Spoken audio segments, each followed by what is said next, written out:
This is Medic 5 currently inbound to your facility.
Good evening, good afternoon, and good morning, ladies and gentlemen. Welcome to the opening ceremony of the 2022 World Emerging Security Forum hosted by the Ministry of Foreign Affairs of the Republic of Korea. So my name is Jessica Lee, and today and tomorrow, I've been given the honor of being your Master of Ceremonies for this very special occasion. And on behalf of the organizers, I would like to extend my sincere gratitude to all of our speakers, panelists, and participants for joining us today despite their busy schedules. Thank you once again. So today's forum will be held under the theme of Past, Present, and Future of Emerging Security Threats, Way Forward for Trust-Based International Cooperation. For 2 consecutive days, today and tomorrow, the 2022 WESF will be held both online and offline, and it will be live streamed online on the official YouTube channel of the Ministry of Foreign Affairs of the Republic of Korea. So starting with today's opening ceremony and the session 1, we will have a special session and a session 2, and of course session 3 tomorrow as well. So ladies and gentlemen, we would like to ask for your active participation until the very end. Thank you. Then without further ado, let us begin the opening ceremony of the 2022 World Emerging Security Forum. First and foremost, we will have the opening remarks by His Excellency Park Jin, a Minister of Foreign Affairs of the Republic of Korea. He was unable to attend in person today due to unavoidable circumstances, so he has sent us very meaningful video instead. So now, ladies and gentlemen, let's welcome him onto the stage screen with a big round of applause.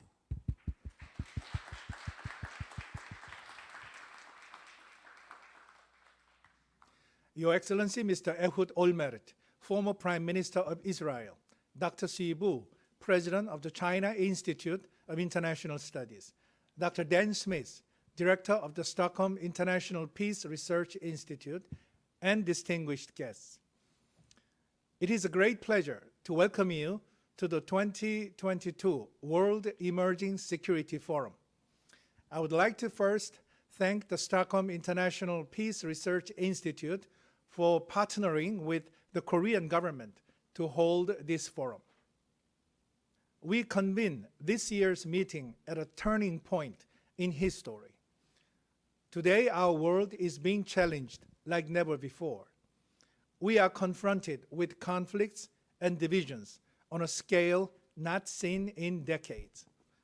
Most notably, Russia's invasion of Ukraine is ushering in an uncertain era of renewed geopolitical conflicts.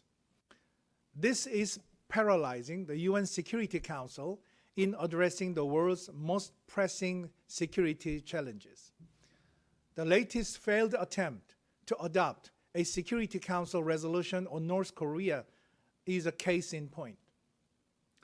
At the same time, today's international security landscape is growing even more complex with emerging security threats, ranging from climate change, terrorism, new technologies, to pandemics.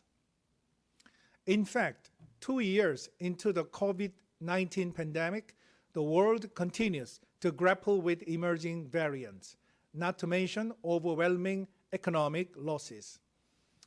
And this could just be a taste of things to come. Left unchecked, future pandemics are likely to emerge more frequently with far more devastating consequences. Meanwhile, climate change, which is recognized as the ultimate crisis multiplier, is posing an existential threat to humanity. UN Secretary General Antonio Guterres recently warned that the climate crisis is a code red for humanity. And while new technologies offer tremendous opportunities to reach the Sustainable Development Goals, they also pose significant challenges to international peace and security. Digital technologies, in particular, have been connecting billions of people around the world and advancing healthcare and education. Knowledge accumulated over centuries is now at our fingertips. And social media is enabling groups such as BTS to dominate the music world by connecting fans across the globe real time. However, the ever-increasing digital chaos is also benefiting the most destructive forces. State and non-state sponsored incidents of malicious use of digital technologies are on a rapid rise. Social media is facilitating the spread of disinformation and fueling tension in the most fragile parts of the world. And global tech leaders such as Elon Musk are sounding the alarm that AI-enabled lethal autonomous weapons threaten to become the third revolution in warfare. Given the nature of such emerging threats, strengthening international cooperation based on multi-stakeholder partnerships is critical. Building partnerships among governments, international organizations, the private sector, and civil society has never been more important. In the depths of the COVID-19 pandemic, we have been witnessing inspiring examples of different partners coming together, such as the development of vaccines in record time and the creation of the ACT Accelerator. The WHO-led ACT Accelerator, in fact, has set a new standard in global collaboration. Bringing together governments with public and private organizations, it has supported one of the most rapid and coordinated global efforts to end a pandemic. We must build on these important milestones.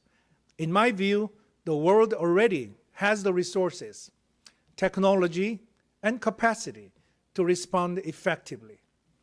The question is how to mobilize and coordinate such resources to reach those most in need. It is in this context that the Korean government launched this forum. As a multi-stakeholder platform, it aims to raise international awareness on the emerging security threats and in turn facilitate effective partnerships to address these common challenges together.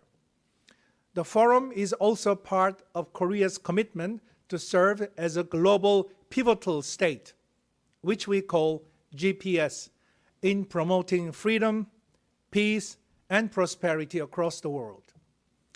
With that, I look forward to an enlightening discussion during the next 2 days. Let me close by thanking you once again for joining us.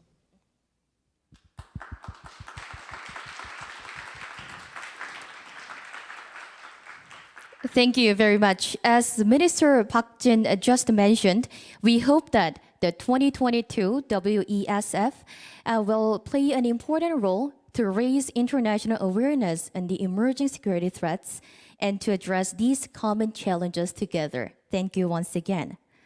Then there will be congratulatory remarks from honorable guests from abroad who could share with us their insights on emerging security issues.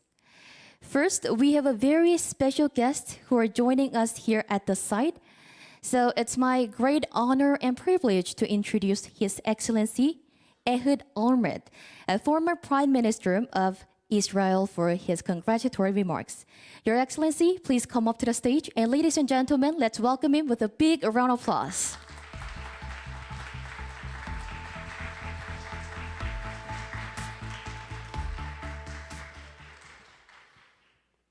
Thank you very much.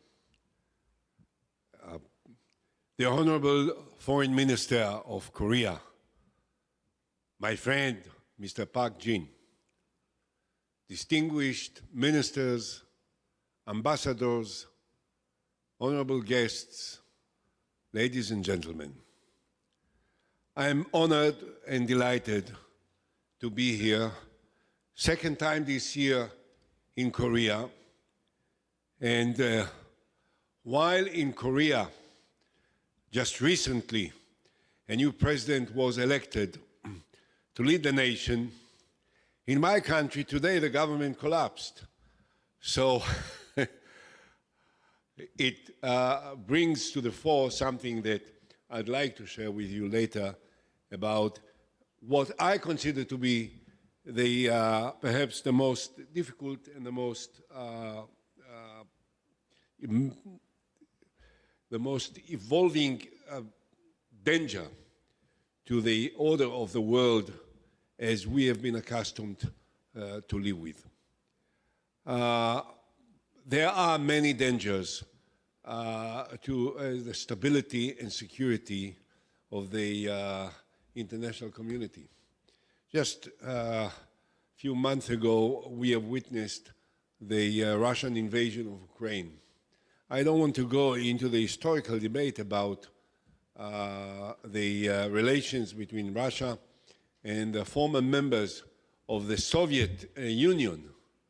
But I think it was obvious to everyone that the one-sided decision of one country to invade another country, which is a member of the United Nations, is recognized by the international community to be a sovereign country, is something that is intolerable and unacceptable.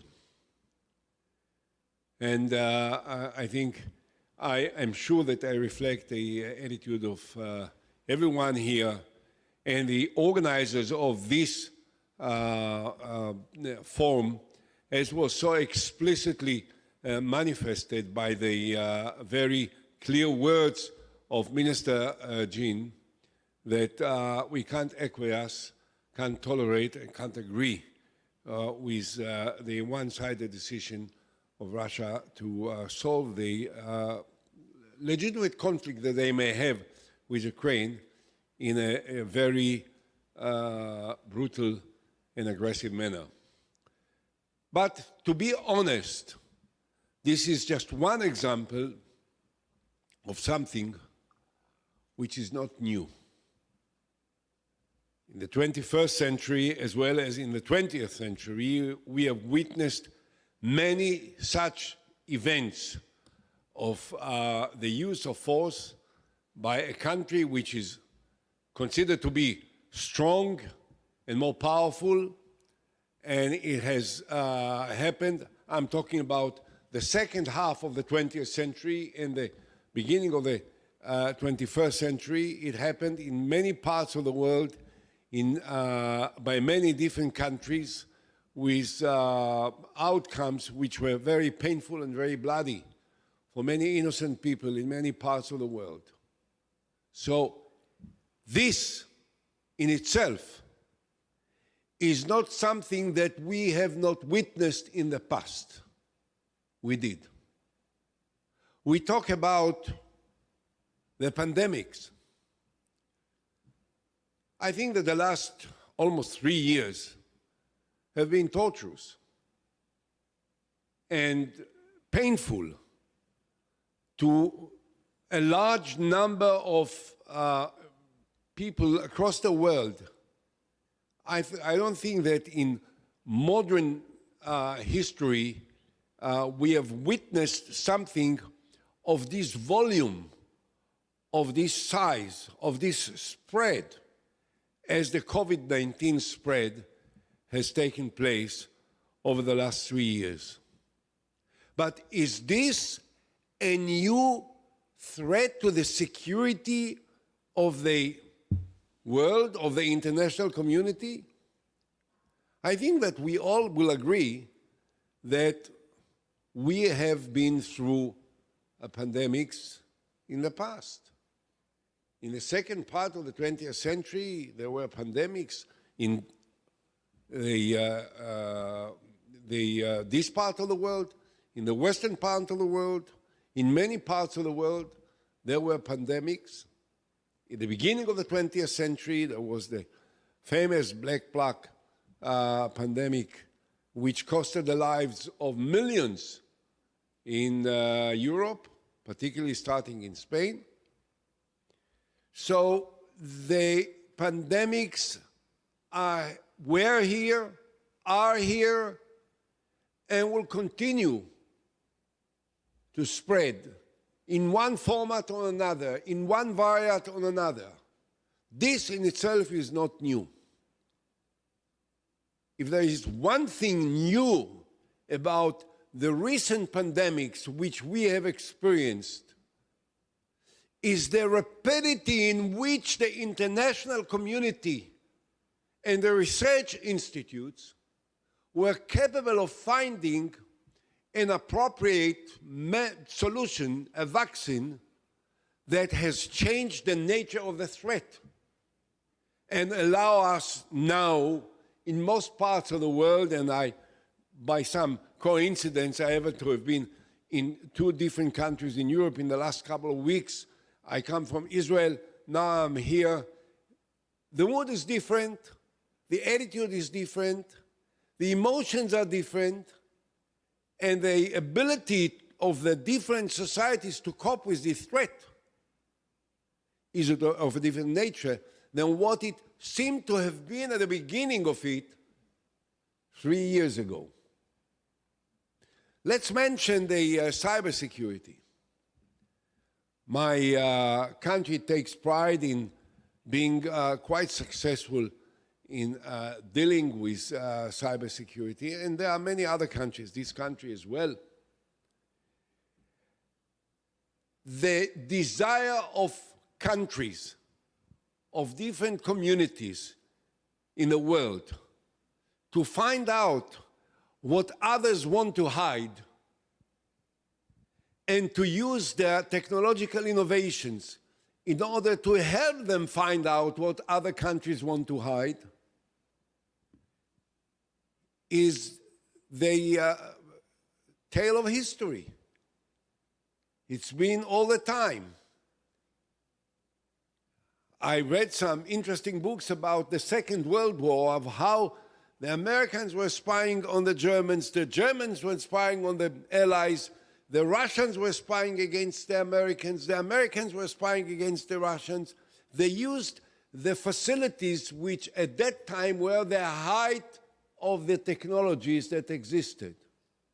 What has changed is not the desire, is not the ambition, is not the efforts, and are not the energies and resources which countries invest in trying to expose the secrets which are hidden by other countries which are known not to be necessarily their friends.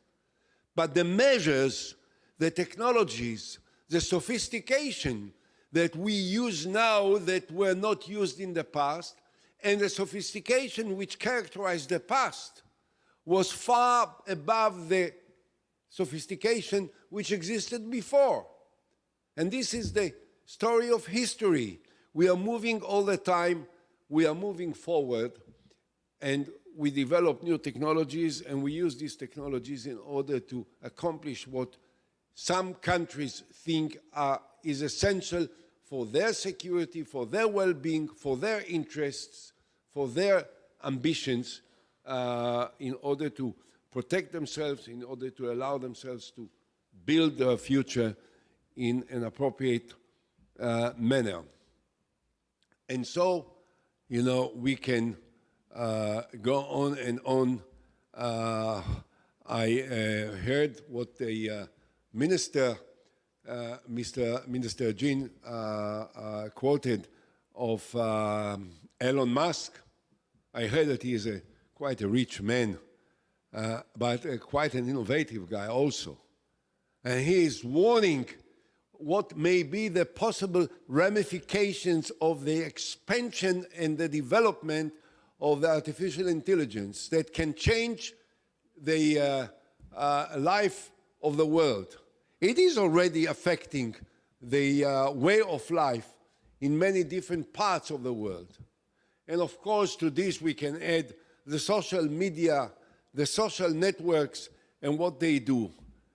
These are, again, the expressions of the emerging technologies that are developing in our time, but I would say an expansion and an extension of similar but much less spread, much less powerful, much less penetrating of different attempts to influence the international public opinion in different countries. In the past, more through the communication, media, television, radio, papers, and so on and so forth. So what the papers may have been in the past, what the television is still to a very much degree today, and definitely was much more in the past. Now the use of the social networks and the ability of the social networks to sometimes spread what we call fake news, and the possible impact of these to the stability, the relations, and between different countries. Now, everything that I've said up until now was not an attempt to reduce the fear that we should have vis-à-vis all of these different aspects that can impact the security and the stability of our different communities. Everything is very serious. Cyber is very serious. When cyber falls into the wrong hands, the cyber ability, the sophistication can fall into the wrong hands, and the use that may be made by the wrong hands against others can be harmful in a very, very meaningful way. There is no question about it. The fact that in the 21st century, we are flying all over the place all the time, from all directions to all directions, from all countries to all countries, like we never did 100 years ago or 80 years ago, helped spread the pandemics in a much faster manner than it ever was before. So there is a certain problem that must be dealt with, and we have to be aware of that, and so on and so forth. However, if there is one thing which I believe we don't have today, which is at the end of the day, at the bottom line, is the most important, most significant, most sensitive, most demanded. What we lack is the kind of leadership across the world which, by cooperating together and communicating with each other, can establish a certain order which is essential in order to be able to cope with all of these dangers in a reasonable and secured manner. I don't want to draw comparisons. I think it would be unfair. You know, we don't live in the time of the Churchills, and we don't live in the times of the Roosevelts, and we don't live in the times of the de Gaulles, of those powerful and dominating figures that made a great difference in the ability of the international community to somehow find a proper basis of cooperation. But what we don't have now, we don't have the kind of international leadership that can, with a lot of determination and firmness, with a lot of dedication, can create the necessary balance that will keep the international community much safer than what it seems to be when we look at all of these emerging security dangers that we have just outlined in the presentation of the minister and in the outline for the conference that we are holding here. So, what can be the solution for the lack of this kind of leadership? I don't know to say. I'm not sure that I can say. But we can't ignore the problem that we have. We can't ignore the problem of the instability which is spreading in many of the countries which for many, many years symbolized stability, democracy, firmness, and power to influence in a friendly manner the atmosphere of the international community. You can look at Western Europe.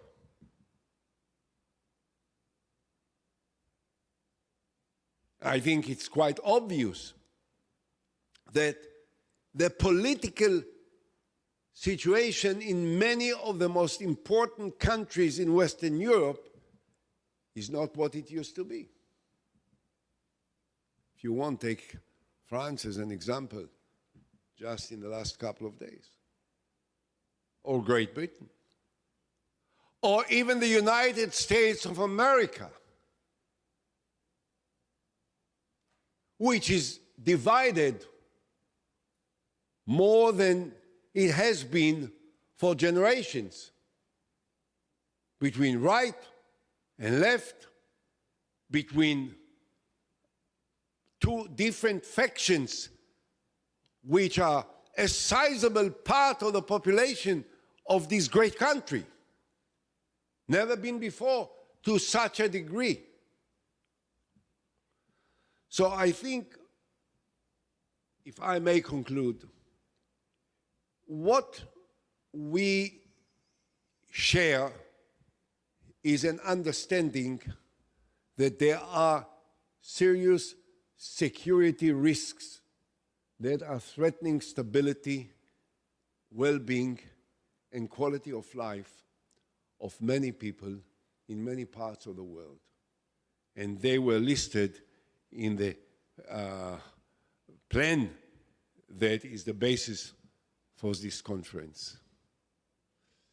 We also all share the conviction that there must be an international concerted effort to join forces in order to be able to cope with these dangers without violating the fundamental human rights that we all cherish wherever people live.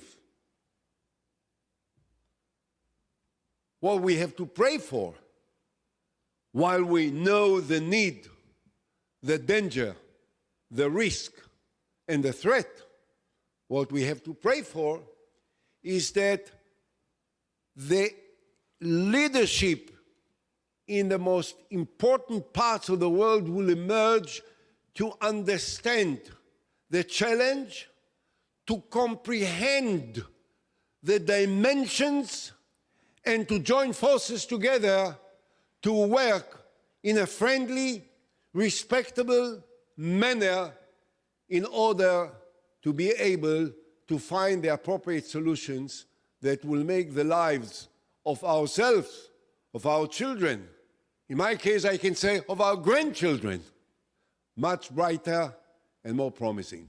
Thank you very much.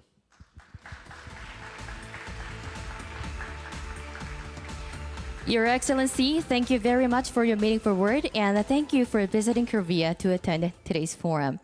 I believe your presence makes this forum all the more meaningful. Thank you once again. And ladies and gentlemen, next, Mr. Ili Vosakhteri, as CEO of Special Competitive Studies Project, will deliver his words of congratulation. He's leading the project with Dr. Eric Schmidt, who cannot join us today due to unforeseen business schedule. So Mr. Vosakhteri is joining us in real time via Zoom. Ladies and gentlemen, let's welcome him with a big round of applause. Good evening to those on Seoul. Thank you for this invitation to speak at the World Emerging Security Forum. I'm honored. I wish I could join you in person, and I hope to visit Seoul soon. It is important for Seoul to host the World Emerging Security Forum because the Republic of Korea is a world leader in many emerging technologies. Your companies are at the cutting edge of semiconductors and microelectronics, and you have an amazing educational system that produces some of the best science and tech talent in the world. As you know, technology has real impacts on our lives, prosperity, and security. But who the leaders are in emerging technology also matters. Tech leadership means setting the rules for how they're used, building the industries of the future, and fielding the best militaries to protect our societies. For all of these reasons, we need democratic nations to lead in technology. This year's forum is timely, important, and exactly what we need to focus on right now for global security. Focusing on tech competition, we need to understand that our democratic societies are facing a serious competitor, something we have never faced in our history. China has made serious strides in the last decade in terms of their economic, financial, and military might. In terms of technology, China already leads on some things: the 5G rollout, facial recognition, collecting genetic data, and has a huge pool of talent. China is gaining in AI metrics, investing in its weaknesses like chip fabrication and making huge bets on biotech. The United States and its allies and partners lead on some things too. We dominate global platforms and apps. We're still ahead on semiconductor design and high-end manufacturing, and we still have top universities, lots of venture capital, and the most robust innovation environment for tech startups. The main challenge facing the democratic world is around strategy and organization to sustain global cooperative leadership. China has a real strategy, it's investing a lot of resources, and they're determined to get real advantages in all areas of emerging technologies. The tech competition involves all of us. Democracies need to organize. This competition is a value test, a societal test, an economic test, and a security test, and we need to figure out how we can make a real positive difference in people's lives. I believe the difference for democracies will be partnerships. The advantages of open, democratic, decentralization, and the free exchange of ideas and free markets must be nourished. The stakes here are not just about economics. It's ultimately about values, and whoever wins the technology competition will be able to dictate the rules of tech governance.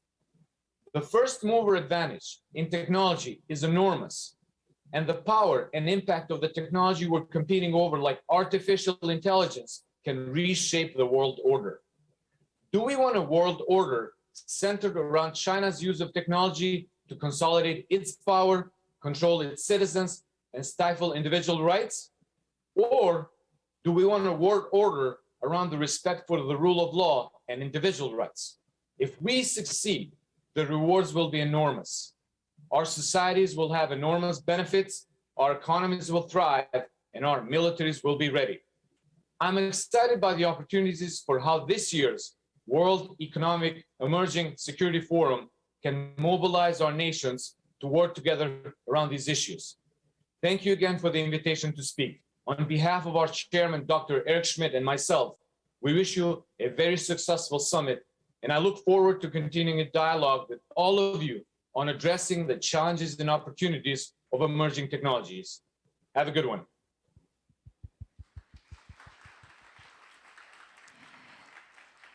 Thank you very much, Mr. Balsakhteri, for your meaningful word, and also thank you for gracing our forum with your participation. So with that, last but not least, please allow me to introduce Dr. Xu Bu, President of the China Institute of International Studies, for his congratulatory remarks. So he has sent us a very meaningful video. So ladies and gentlemen, let's welcome him onto the screen. Your Excellencies, distinguished guests, and dear friends, it's a pleasure to join you online. Please allow me, first of all, to offer my warmest congratulations to the Ministry of Foreign Affairs of Republic of Korea for holding the 2022 World Emerging Security Forum.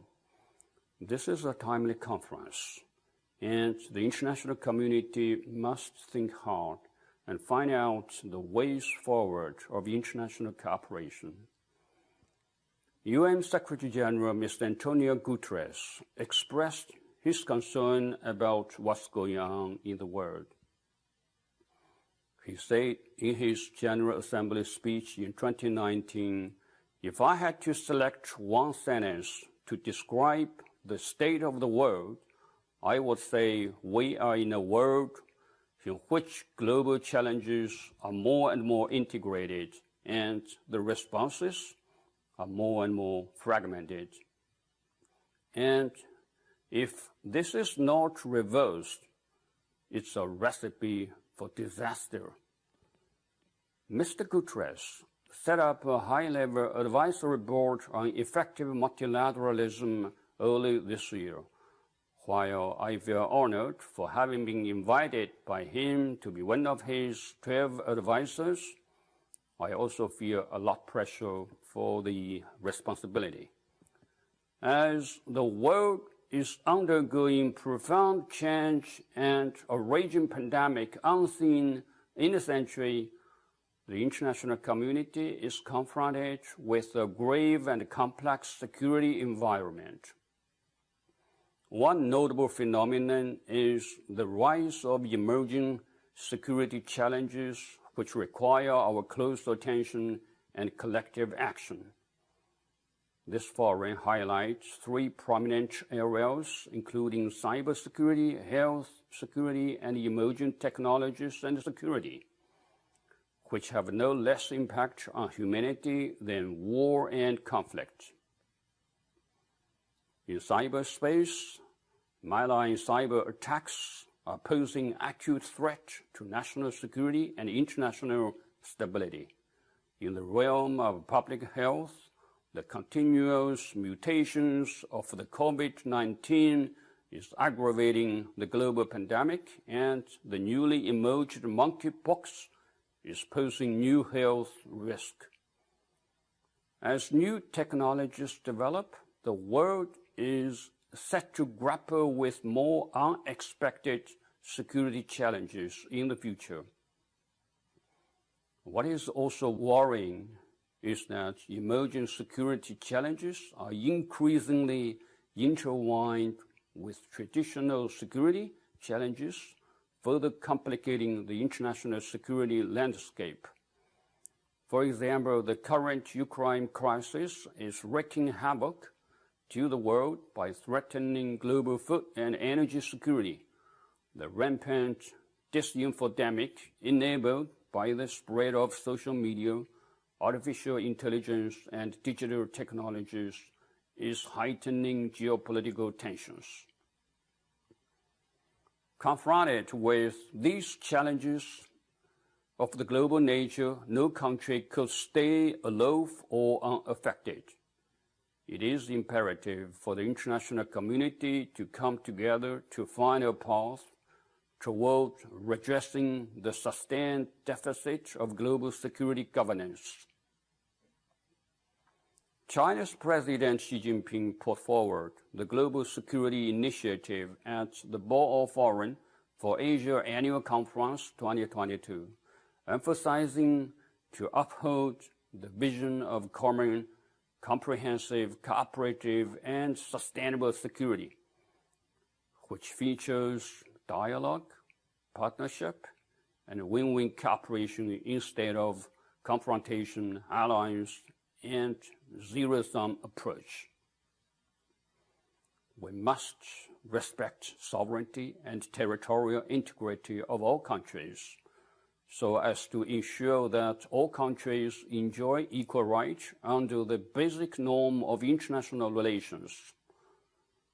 We must abide by the purposes and principles of the UN Charter so as to practice true multilateralism and improve global security governance in an inclusive manner.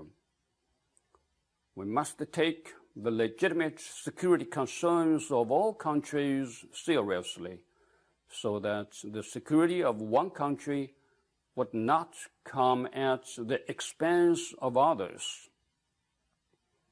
We must resolve differences and disputes between countries peacefully through dialogue and consultation in an aim to build trust and resolve differences in a constructive manner. We must take a holistic approach to traditional and non-traditional security as an integral part of the cause of maintaining world peace and security. The Global Security Initiative is dedicated to addressing both symptoms and root causes of global security challenges toward the goal of building a community with a shared future for mankind. China stands ready to work with peace-loving countries and peoples to carry out the Global Security Initiative and carve out a path toward lasting peace and universal security.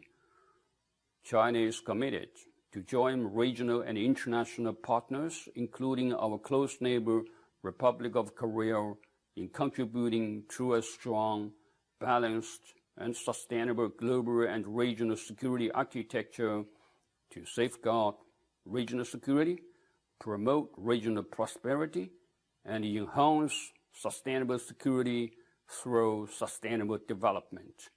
Thank you very much for your listening. Wish the 2022 World Emerging Security Forum a great success.